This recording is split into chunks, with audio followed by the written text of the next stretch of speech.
हम भगवद गीता के 10वें अध्याय का अध्ययन कर रहे। अब हम 12वें श्लोक से आरंभ करेंगे। इसके पूर्व श्री भगवान ने अर्जुन को बहुत सारी चीज़ें समझाई कि किस तरह वह अपने शरीर, मन, बुद्धि, अहंकार और अंतरात्मा को व्यवस्थित करे और शांति पाकर अपने कर्तव्य में रत हो। अब इस स्थान पर अर्जुन भगवान पर पूर्ण भरोसा रखते हुए कहने लगे कि परम ब्रह्म परम धाम पवित्रम परमं भवान पुरुषं शाश्वतं दिव्यम् आदिदेवमजं विभुम्। आहुस्त्वा मृषयः सर्वे देवर्षि नारदस्तथा असितो देवलो व्यास स्वयं चैव ब्रवीषि मे। अर्जुन ने कहा कि आप परम भगवान, परम धाम, परम पवित्र, परम सत्य हैं। आप नित्य, दिव्य, आदि पुरुष, अजन्मा और महानतम हैं। नारद, असित, देवल, व्यास जैसे ऋषि आपके इस सत्य की पुष्टि करते और अब आप स्वयं भी मुझे प्रकट होकर यह बात कह रहे।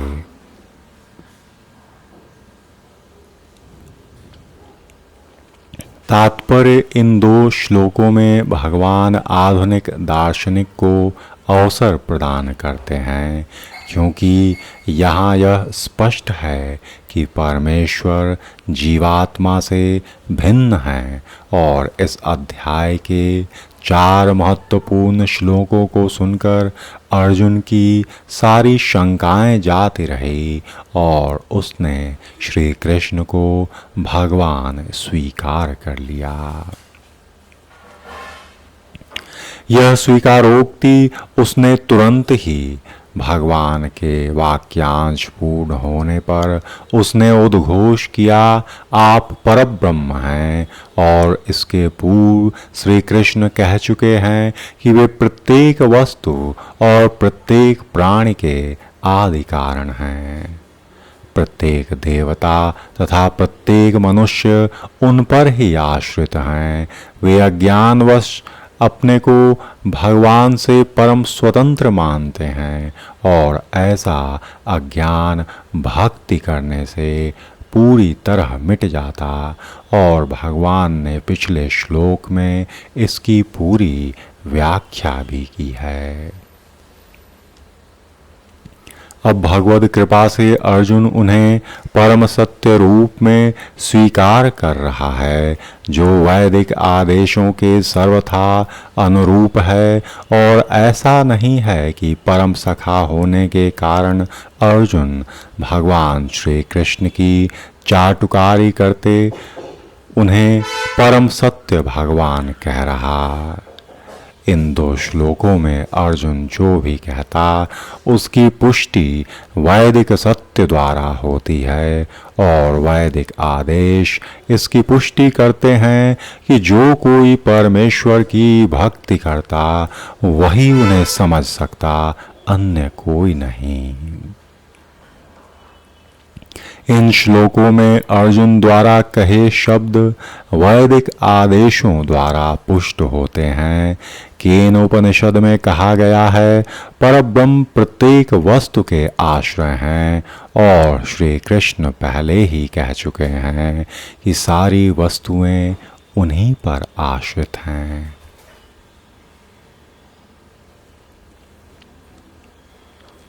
मुंडक उपनिषद में पुष्टि की गई है कि जिन परमेश्वर पर सब कुछ आश्रित है उन्हें उनके चिंतन में रत रहकर ही प्राप्त किया जा सकता है। श्री कृष्ण का यह निरंतर चिंतन स्मरण है जो भक्ति की नव विधियों में से एक है और भक्ति के द्वारा ही मनुष्य भगवान श्री कृष्ण की स्थिति को समझ सकता और इस भौतिक देह से छुटकारा पा सकता। वेदों में परमेश्वर को पवित्रतम माना गया है। जो व्यक्ति भगवान श्री कृष्ण को परम पवित्र मानता है वह समस्त पाप कर्मों से शुद्ध हो जाता। भगवान की शरण में गए बिना पाप कर्मों से शुद्धि नहीं होती और अर्जुन द्वारा श्री कृष्ण को परम पवित्र मानना वेद सम्मत भी है और इसकी पुष्टि नारद आदि ऋषियों द्वारा भी हुई। भगवान श्री कृष्ण भगवान हैं और मनुष्य को चाहिए कि वह निरंतर उनका ध्यान करते हुए उनसे दिव्य संबंध स्थापित करे। वे परम अस्तित्व हैं। वे समस्त शारीरिक आवश्यकताओं तथा जन्म मरण से मुक्त हैं। इसकी पुष्टि अर्जुन ही नहीं अपितु सारे वेद पुराण इतिहास ग्रंथ करते और यह पुष्टि कोई मानव यदि उन भगवान की ओर मुड़कर देख ले तो उसके हृदय में भी इसकी पुष्टि स्वतः ही हो जाती। सारे वैदिक साहित्य में श्री कृष्ण का ऐसा वर्णन मिलता है और भगवान स्वयं चौथे अध्याय में कहते, यद्यपि मैं अजन्मा हूँ किंतु धर्म की स्थापना के लिए इस पृथ्वी पर प्रकट होता। वे परम पुरुष हैं। उनका कोई कारण नहीं है क्योंकि वे समस्त कारणों के कारण हैं और सभी कुछ तो उन्हीं से उद्भूत है। ऐसा पूर्ण ज्ञान केवल भगवद कृपा से प्राप्त होता है और यहाँ पर अर्जुन श्री कृष्ण भगवान की कृपा से ही अपने विचार व्यक्त करता। और यदि हम भगवद गीता को समझना चाहते हैं तो हमें इन दोनों श्लोकों के कथनों को स्वीकार कर लेना चाहिए। इससे बड़ी सहजता और जीवन में ऐसी कोमलता प्रसन्नता आ जाएगी कि जिसकी हमने कल्पना भी नहीं की थी। यह परंपरा, यह स्वीकार्यता प्रणाली कहलाती है गुरु परंपरा को मान लेना। इस परंपरा प्रणाली के बिना कोई भगवद गीता को भी नहीं समझ सकता और तथाकथित विद्यालयी शिक्षा द्वारा संभव तो यह है ही नहीं। दुर्भाग्यवश जिन्हें अपनी उच्च शिक्षा पर घमंड है वे वैदिक साहित्य के इतने प्रमाणों के होते हुए ही अपने इस दुराग्रह पर अड़े रहते हैं कि श्री कृष्ण एक सामान्य व्यक्ति हैं। सर्वमेतदृतं मन्ये यन्माम वदसि केशव नहीं ते भगवन्य व्यक्तिम विदुर्देवा न दानवाः। भगवान के सम्मुख अर्जुन कहने लगा, हे श्री कृष्ण, आपने मुझसे जो कुछ कहा है उसे मैं पूर्णतया सत्य मानता हूँ और हे प्रभु, न तो देवतागण और न असुरगण ही आपके स्वरूप को समझ सकते। तात्पर्य की अर्जुन यहाँ पुष्टि करता कि श्रद्धाहीन और आश्रय प्रकृति वाले लोग भगवान को नहीं समझ सकते और जब देवता गण तक उन्हें नहीं समझ पाते तो आधुनिक जगत के तथाकथित विद्वानों का क्या कहना। भगवान को जानना है तो एकांत में रहना पड़ेगा और उन संगत में रहना पड़ेगा जहाँ पर कि आप परम सहज हैं। भगवद कृपा से अर्जुन समझ गया कि परम सत्य भगवान श्री कृष्ण हैं और वे संपूर्ण हैं। अतः हमें भी अर्जुन के समान ही सहज भगवान के बताए पथ का अनुसरण कर लेना चाहिए और भगवद गीता का प्रमाण तो प्राप्त है ही। भगवद गीता को पढ़ते पढ़ते सहज ही जब जीवन में रूपांतरण होने लगेगा तब विवशता आएगी कि भगवान श्री कृष्ण ही सत्य हैं, इसकी स्वीकार्यता आएगी और विवशता एक दिन सहजता में बदल जाएगी। भगवद गीता के समझने की गुरु परंपरा का ह्रास हो चुका, अतः श्री कृष्ण ने अर्जुन से उसकी पुनः स्थापना की, क्योंकि वे अर्जुन को अपना परम प्रिय सखा और भक्त समझते थे। अतः जैसा कि गीतोपनिषद की भूमिका में कहा कि भगवद गीता का ज्ञान परंपरा विधि से प्राप्त करना चाहिए, परंपरा विधि के लुप्त होने पर उसके सूत्रपात के लिए अर्जुन को चुना गया। और हमें चाहिए कि हम अर्जुन का अनुसरण करें, जिसने श्री कृष्ण की सारी बातें जान ली। तभी हम भगवद गीता के सार को समझ सकेंगे और तभी भगवान श्री कृष्ण को भगवान रूप में हृदयंगम कर सकेंगे और परम रूपांतरण महसूस कर सकेंगे और सहज भक्ति प्राप्त कर सकेंगे। और यह श्रृंखला प्राप्ति का तो उन भगवान के अनंत नाम के समान अनंत ही है, कहाँ तक इस विषय में कहा जाए। 15वें श्लोक में अर्जुन ने कहा, स्वयमेव आत्मना आत्मानं वेत्थत्वयं पुरुषोत्तमं भूत भावन भूत ईश देव देव जगतपते। अर्जुन भगवान के सम्मुख हाथ जोड़ कहने लगे, हे परम पुरुष, हे सबके उद्गम, हे समस्त प्राणियों के स्वामी, हे देवों के देव, हे ब्रह्मांड के प्रभु, निसंदेह एकमात्र आप ही अपने को अपनी अंतरंगा शक्ति से जानने वाले हैं। तात्पर्य यह कि परमेश्वर श्री कृष्ण को वे ही जान सकते जो अर्जुन तथा उनके अनुयायियों की भांति भक्ति करने के माध्यम से भगवान के संपर्क में रहते।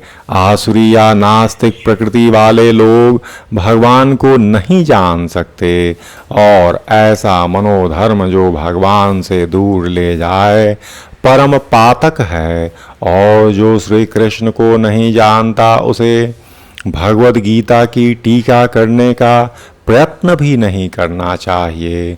भगवद गीता भगवान श्री कृष्ण की वाणी है और चूंकि यह श्री कृष्ण का तत्व विज्ञान है, अतः इसे श्री कृष्ण से ही समझना चाहिए, जैसा कि अर्जुन ने किया। इसे नास्तिकों से ग्रहण नहीं करना चाहिए। और श्रीमद् भागवतम में एक स्थान पर कहा गया, वदन्ति तत्तत्त्वविदस्तत्त्वं यज्ज्ञानमद्वयं ब्रह्मेति परमात्मेति भगवानीति शब्दते, कि परम सत्य का अनुभव 3 प्रकार से किया जा सकता, निराकार ब्रह्म, अंतर्यामी परमात्मा या भगवान। अतः परम सत्य के ज्ञान की अंतिम अवस्था भगवान है। हो सकता है कि सामान्य व्यक्ति अथवा ऐसा मुक्त पुरुष भी जिसने निराकार ब्रह्म अथवा अंतर्यामी परमात्मा का साक्षात्कार किया, भगवान को न समझ पाए। अतः ऐसे व्यक्तियों को चाहिए कि वे भगवान को भगवद गीता के श्लोकों से जानने का प्रयास करें, जिन्हें स्वयं श्री कृष्ण ने कहा है, और भगवान श्री कृष्ण को भगवान रूप में और उनकी प्रामाणिकता को सहजता सरलता से स्वीकार लेना इस अध्ययन से निसंदेह फलित होगा। किंतु अनेक मुक्त पुरुष भगवान श्री कृष्ण को पुरुषों में उत्तम नहीं मानते, इसलिए अर्जुन उन्हें पुरुषोत्तम कहकर संबोधित करते, क्योंकि भगवान की महानता को अर्जुन ने हृदय में देख लिया और इसलिए अर्जुन उन्हें भूत भावन कहकर भी संबोधित करता। और यदि कोई उन्हें भूत भावन के रूप में समझ लेता तो भी वह उनके परम नियंता के रूप में उन्हें नहीं जान पाता। इसलिए उन्हें यहाँ पर अर्जुन ने भूतेश या परम नियंता भी कहा। और यदि कोई भूतेश रूप में उन्हें समझ लेता तो भी उन्हें समस्त देवताओं के उद्गम रूप में नहीं समझ पाता। इसलिए अर्जुन ने यहाँ देव देव सभी देवताओं के पूजनीय देव के रूप में भगवान को संबोधित कर रहे। और यदि देव देव रूप में भी उन्हें समझ लिया जाए तो वे प्रत्येक वस्तु के परम स्वामी के रूप में समझ में नहीं आते। इसलिए यहाँ उन्हें जगतपति कहा गया है। और इस प्रकार अर्जुन की अनुभूति के आधार पर श्री कृष्ण विषयक सत्य की स्थापना इस श्लोक में हुई। अतः हमें चाहिए कि श्री कृष्ण को यथारूप में समझने के लिए हम अर्जुन के पद चिन्हों का अनुसरण करें। अब इस स्थान पर एक विराम।